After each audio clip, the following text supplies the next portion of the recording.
स्वभाव नै हामी सबैको पहिचान हो।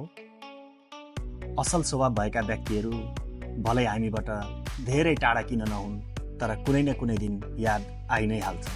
हामीलाई स्वाभिमानी बनाउने मूलभूत कुराहरू धार्मिकता तथा आध्यात्मिकताहरू हुन्। त्यसैले जीवनमा असल स्वभाव, धार्मिक आस्था अनि आध्यात्मिक चेतना जगाउँदै अगाडि बढ्नुहोस्। जीवन सुन्दर अनि सरल हुनेछ। राधे राधे।